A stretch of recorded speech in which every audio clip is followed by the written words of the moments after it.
Yeah, Good let's get straight evening. into it. Good evening, our fans from around the world. We're here to do the review of the Man U Brentford game, and with me here to do it is Kunle Williams. I'm still Afolabi Olaloku, and you guys are welcome to the show. So basically, Manchester United came back from a goal down and won at Old Trafford today. Thank goodness it was a victory at the end of the day. So, what are your early thoughts, Kunle? Basically, the way I saw the match, it was a first half of same old same. But the second half, they came out guns blazing and they were full value for the 2-1 at the end of the game. What are your initial thoughts? Well, I mean, before I even get onto the game, I just say as Manchester United supporters that we can enjoy this victory. We may not have as many as we used to have. Now, I Yes, used to start supporting this team 1982, 83 was when I started supporting United. And what we're going In through now everyone. is basically what we yeah, went that's through all. for 8 years in the 1980s. This is what the Yeah, 80s were like. And I did the full 8 years as a United fan. fine, yeah. We finished fifth or worse. I think we won one FA Cup or so. Everton were our biggest nemesis. We used to fear Everton, and nothing went that great for us. We're sort of in the doldrums in that sort of way. So if you're a United fan, don't despair. You're earning your badges. You know, we went through a difficult time. We went through an easy, a great time, and now we're going through another Bad difficult time. patch. Ted Hag Yeah, has saved his job. yeah, As to the game, I think that the players were simply playing for the coach today, um, and they did what they could in terms of supporting him. It was just I think that we didn't actually play any other tactic. The main part of the game that I just saw is like Manchester United just said, you know what, we're just better than you. I know that we're not at full strength, but we should beat you because we're just better than you. We're not playing that well. We didn't play attractive football. It wasn't very sexy. It wasn't a lot of one-touch passing. We were not flowing. We went behind and then we had to fight our way back into the game. It wasn't like a vintage top flight team. It's sort of like the way a West Ham would beat an Aston Villa or vice versa on a Saturday afternoon. We did not look like a top flight team destroying a second tier team. We looked like a team that was in a fight with a second tier team, and it could yeah, have gone either way. sure. And we just won because we just said, you know what, we've bought more players that cost more money than you, and we're just better than you, and you just have to get the memo. And Brentford fortunately got the memo, and they bowed down. They were mentally weak. I think Sure, Brentford, had they been mentally stronger, they could sure, have got that team. But I sure. mean, London club coming up to the north of England, we're just looking at it as team versus team. But I mean, it's a long drive up. I used to play rugby and football in England, driving and coaches up and down. It's a long drive. It's a Sure, long drive, sure. and people start talking funny when you get up north in England, Yeah, and they start behaving funny. You don't have to go far before in England it's jelly deals. And in the south of England, it's jelly deals. In the north of England, it's curry and chips. I mean, they're so different. yeah. And I'm very happy that United managed to Win that game. fight Yeah, for this victory. I don't yeah. think that Ten Hag's job is still safe. Safe, I yeah, think that he's living to fight absolutely. another day, because this is a game we're supposed to win. We should be winning this game. It's not like Yeah, even if we didn't win this game, his job would be safe. safe, yeah. Um, I think I so agree with so you. yeah, it Yeah, I wasn't think I a it agree with wasn't a you. I think beautiful spectacle of we won football. by the same, I think we won by the same margin last year too. But I don't Yeah, think and the year before they beat us 4-1.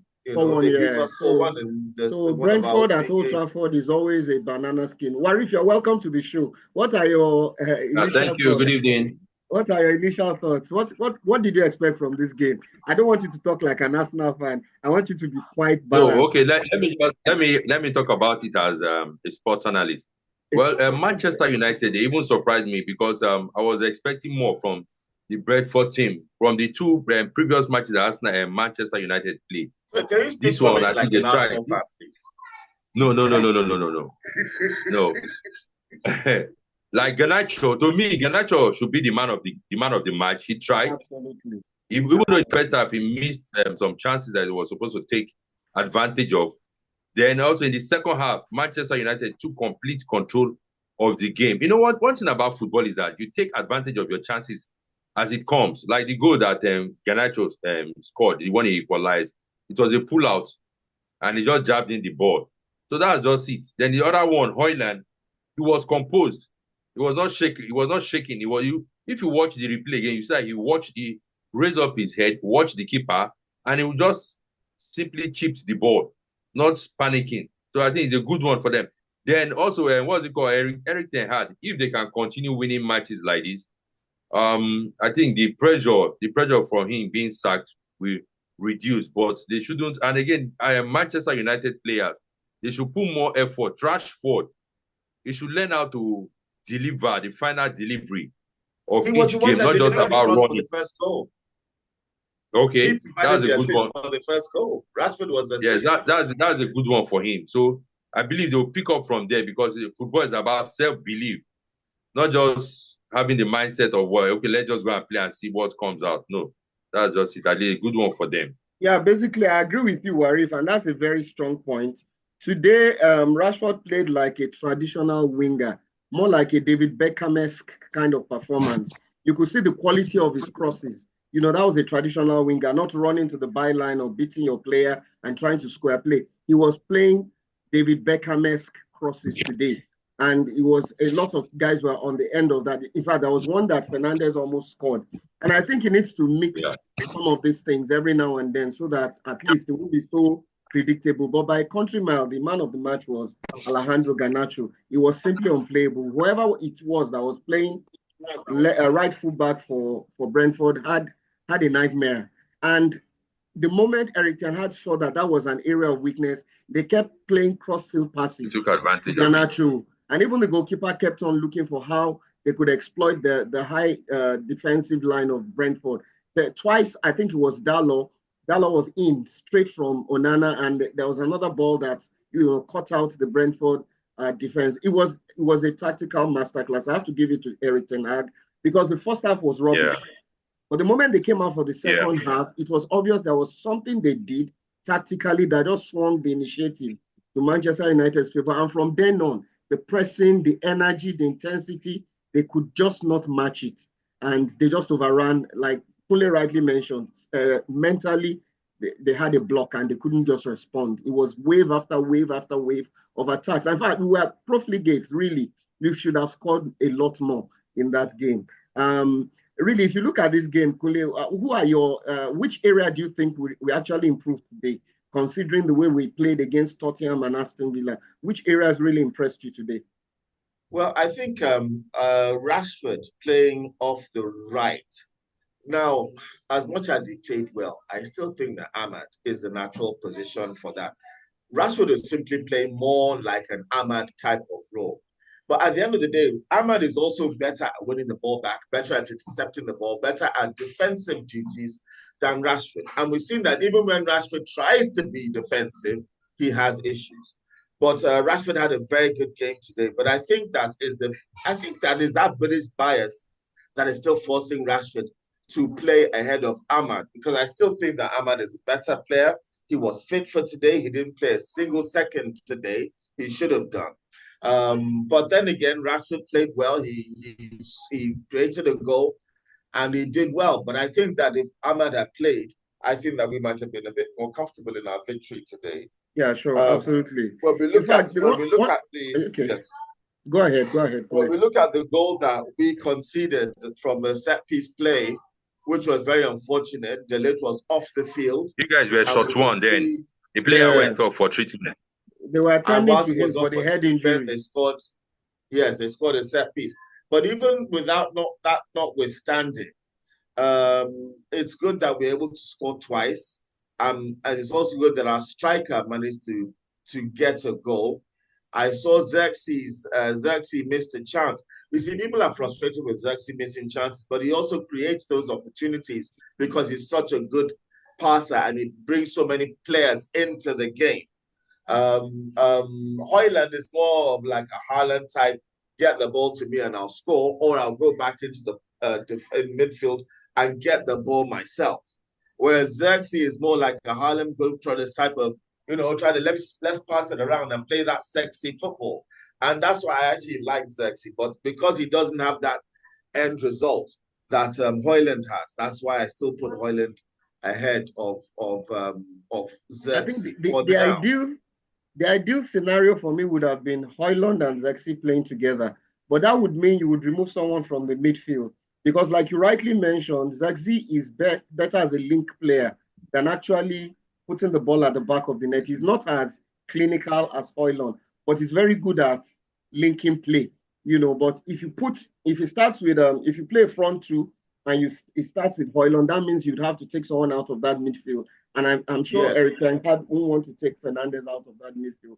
But a player Yes, I thought exactly. also did very well today was Casemiro. What are your thoughts? How did you see Warif? What was your assessment of Casemiro today in the heart of the midfield? Casemiro, well, he was composed, and you see, I'll That's give just the kudos to word. all the Manchester United players. They did well. Even the guy that was injured, even with the injury, blood gushing out, he still played well. Casemiro did well. He was composed. He didn't play like what's it called, as if he's getting to maybe to his peak or what, getting weak. But they were composed. They did what they were supposed to do. Then one other thing I would say, Eric Ten Hag did not do well, like what Kunle said. If I'm the coach, I would have allowed Hoyland to continue because Hoyland is more composed than what is it called, the striker that they brought in for Hoyland. So Eric Ten Hag should learn more to study his player and how to make the right what is it called, right sub. If not, it might backfire to him. But for Manchester United players, I think they did their homework well in this match. So I give kudos to them. I think the reason he took him off ever since he came back from injury, he has not managed to rack up 90 minutes. And for a coach that had a lorry load of injuries, I think he's managing his workload. He didn't want him to do a full 90 minutes because it was beginning to become a threat. And then if you look at the fact that when you have that kind of history of injuries last season, you don't want to take any risk. You're absolutely right. And Manchester United are On the Europa League balance this of week. play, they shouldn't have removed him, but I feel he wanted to preserve him. And they have a game on Thursday. So I guess that's why. Fenerbahce on Thursday. So I guess that's why. Another player that impressed me today was Bruno. There was nothing flamboyant or sexy about his play, but that deft pass to Hoyland was a pass of a genius. And he did a lot more defensive work today than what we're used to seeing him do. Tracking back, pressing, tackling. People didn't see that because that is some other side of his game that people are not very accustomed to. But I think he worked really hard today, worked his socks off, and it was a much better performance because one of the few players I've had to criticize in this bad spell was Bruno Fernandes. I don't know which other player stood out for you, Kunle. Yeah, Bruno has actually played as a number 6 once before in one game last season or 2 seasons ago, and he did quite a good job. But the problem is you want to play Xerxes and Hoyland together as a front two. You can't play Bruno because you lose the ball. He's always going for the Hollywood pass. You'd have to get a Mount or an Ericsson that will retain possession with an Ugarte, and that's sort of a balanced midfield for those two strikers to work well together. Ugarte came on late and he had a quiet game. I'm not sure Ten Hag really. I wonder whether Ten Hag actually wanted this guy. I thought Ten Hag wanted him, but I'm beginning to wonder whether Ineos wanted him instead. I mean, they went to all that trouble, £50 million, and they're not really playing him. I know he had a knock in the international, in one of the internationals, but I was still surprised to see him hardly get any game time. There's some strange. I think Ericsson seems to be having an Indian summer. Ever since the Euros, he's been playing quite well, quite consistently, and better than last season. United, we have a bad history of impatience. Yeah, he's actually playing with a little bit more freedom. Yes, he's playing with more freedom. Look at Liverpool. Gravenberch in his first season was not very good. In his second season, he was brilliant. And the same thing with Sabitzer and Amrabat. Sabitzer had a few good games and a few nonchalant games. Amrabat had a slow start and was getting into his own. And these two players were very good players, but United, you don't have patience. You don't have patience. So we did not, and we don't like him, get rid of him. No, I don't like him. We don't have the patience. And I think that is frustrating the coach.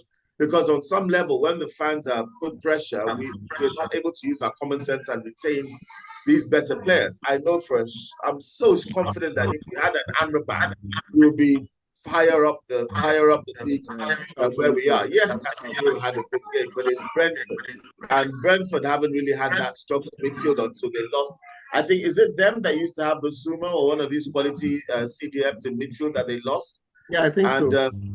Yes, so I think I not Brentford or Brighton, but I know that they had some quality midfielders that they sold, both teams, and since then, so yes, Casemiro had a good game, but he wasn't playing against the upper echelons of the Premier League. I still have my doubts about him. Yes, he can do a job against Brentford, but he can't do a job against City or Liverpool or Chelsea. Yeah, he's still. I would prefer he just play as an 8 or he come in for 30 minutes. Yeah. I think that he's reached that point where his legs are going, and the best way to use Casemiro is as a sub or only for a certain length of time and to play him slightly further forward. I don't trust him in the defensive midfield role. He did okay today, but he wasn't that fantastic. I mean, he was still trying to get forward. But the guy that really surprised me today was Christian Eriksen. Imagine Christian Eriksen tracking back and tackling. He's had a lot of good games recently. Yeah, he's played a lot ever since the Euros. He was tackling today. Can you imagine? He was tackling today. He's been very consistent. He's been very, very consistent. Yes, Eriksen has been playing well throughout since the Euros. He's been playing consistently, and he has managed to keep himself fit anyway, because those have been one of his problems. Yes, I'll call it an Indian summer. He's going to drop off very suddenly, very quickly at some Another point. Funny thing about Eric Ten Hag, just like Arsenal. Yeah, sure. If you're just like, Arsenal right now. Arsenal are still enjoying the good times. I think it's good. Saliba just got sent off. Not a red card. I was going to say today is the 19th. Saliba. So I was going to say in the next 10 days, Arsenal are going to start sort of like 1942 in World War II, when Germany weren't just quite winning everything. Maybe they win some and lose some. I think the Arsenal are going to start showing their weaknesses around now. Over the next 10 days, you'll see Arsenal drawing or not winning as many games as they should be.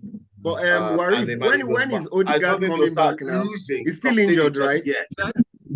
Who? Odegaard? Yes, Odegaard. Yes, he's out for a long time. He's out for a long time. Also. Okay. Another thing that I don't think Odegaard is a problem for Arsenal. I think that Arsenal's problem is not so. Odegaard is offensive in the midfield.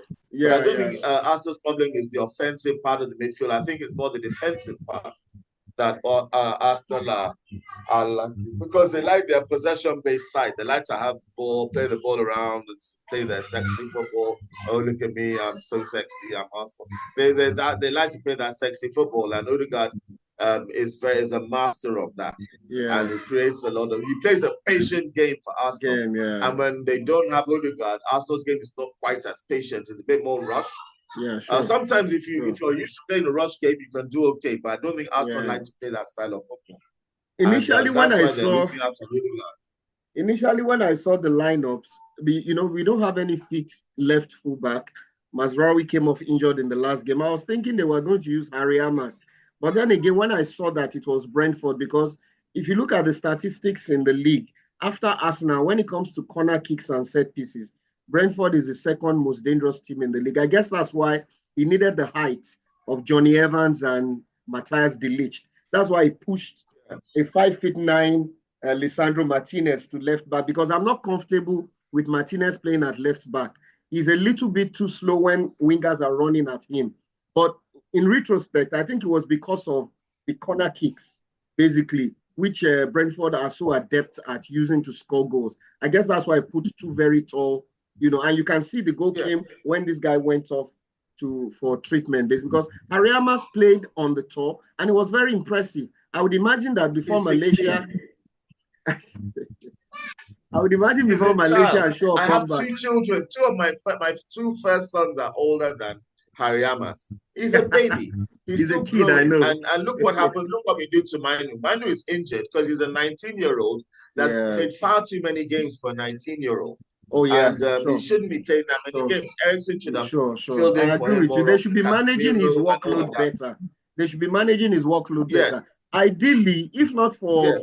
the kind of team that England played in the Euros, he shouldn't be featuring too frequently in those kind of big tournaments. He's still very young, really very young. You know, he didn't have the summer off.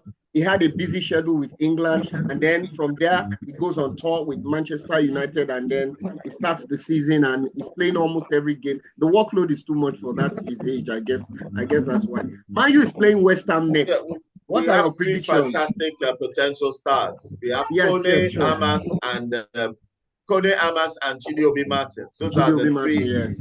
And of course Lenny players that Euro we as think well. will break in. When he comes back from injury, Lenny Euro as well. Euro is already there. He should be there. He just has an injury. Yeah, sure. I think,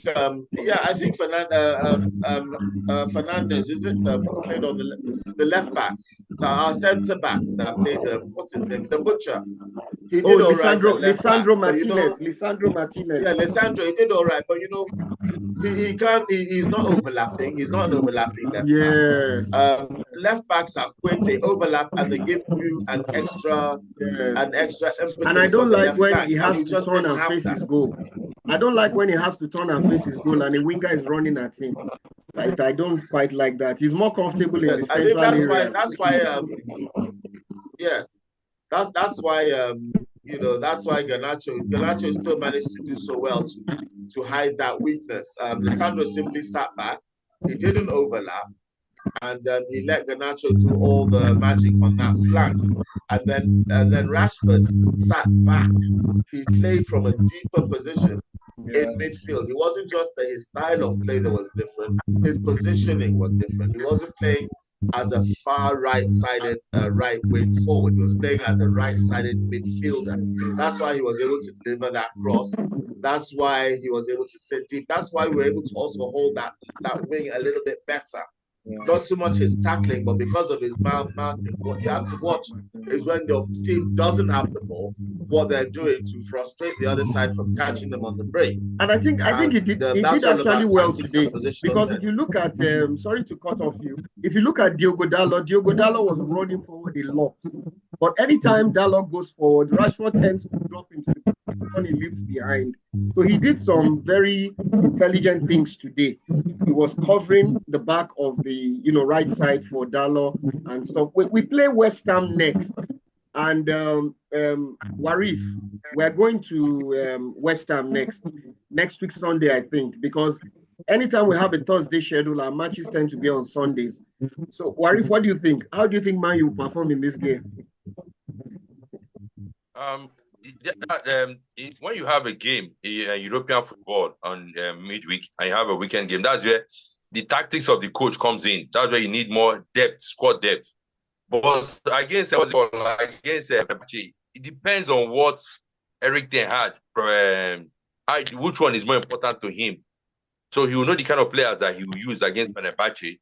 But for the match against West Ham, I don't think West Ham will cause much trouble to Manchester United. Because West Ham this season, they seem to be struggling. I think they lost today in the early kickoff. I don't know who they played. They just lost 4-1 today. Kudos got a red card in that match. So that's the plus for Manchester United. But it depends on the coach. Everything had how he will manage the squad depth. So everything is left for him. If he can manage the squad depth very well, I think, Manchester United will get all 3 points in the competition, both the Europa League and the Premier League. Okay, Kule, your last words as we round up this show. What do you think Eric Ten Hag needs to do? Well, we're looking forward to at least to relieve him of the pressure for some weeks to come. Yeah. Well, there's nothing really much that Ten Hag can do. We're sort of like, imagine you're a boat and you've run out of petrol and you're stuck in the ocean. And you're just hoping that a fair wind will carry you to the shore. That's basically what's going on with United, especially at that left back position, because if you don't fill that left back position, sooner or later it's all going to come crashing down. They're going to get found out. That's the problem that Ten Hag has. We're fighting like this. We're fighting like that, And yes, we can beat some teams like that, but you're not going to beat everyone. like that. You know, you're going to start dropping points. So and there's nothing you can do about that. And anybody that thinks that, oh yeah, we're just going to change and get a new coach is going to be like, all right, lads, you know what? Yeah, you've been playing really badly before because my face is different. Yeah, you're going to play better because I'm just a magician and you're just going to play better because I'm such. It's not going to work. Come on, you need coaches have different side of play, different players. You have to do all sorts. So if they change the coach, it's going to be a mess before you get to the end of the season. And then they're going to have to start a whole new project again with new players, new tactics, new vision, new strategy. So they should stick with Ten Hag. I'm not part of and they should try to. I'm not part of the Ten Hag out bandwagon, really. Warif, what are your final thoughts as we round up this show? Well, Ten Hag, this is where technicality comes in to know how he will feature the players. Like I said, it depends on which one he prefers more, the Premier League or the Europa League. But for the, what is it called, the Europa League, he's not an English team, he's a Turkish team, and he's playing against Jose Mourinho. So you should just know the kind of players he used against Fenerbahce. Then for West Ham United, I think Man U will get the 3 points. Joshua's he could try the Zagzi Hoyland experiment against Fenerbahce since Fernandes is suspended. It will be interesting to see how that works out. And I just hope they can between now and games in Caribou and FA Cup. Between now and December, we have some winnable fixtures. If he can string some victories together, the pressure will be off his neck, and hopefully some of the injured players will come back in, and then maybe just a top 4 is not out of reach yet, perhaps. And it's on that note I round up this show. Well, I don't know. Yeah, Malacia is not like a great left back. He's just like a bandage left back. He's not like oh, Luke Shaw and Malacia are competing. You know, but Kule, when he came in, he kept out Luke Shaw for some time. If you can remember very clearly, when he came in initially, he kept out Luke Shaw for some time. Okay, I think we've lost Kule. The signal is a little bit bad. Anyway, it's been a wonderful show with you guys. From myself, from Kule, and from Warif. It's bye for now. Warif, thank you very much. I know your mind is not here. One eye is on the Arsenal game. We'll talk about that some other time. Bye for now.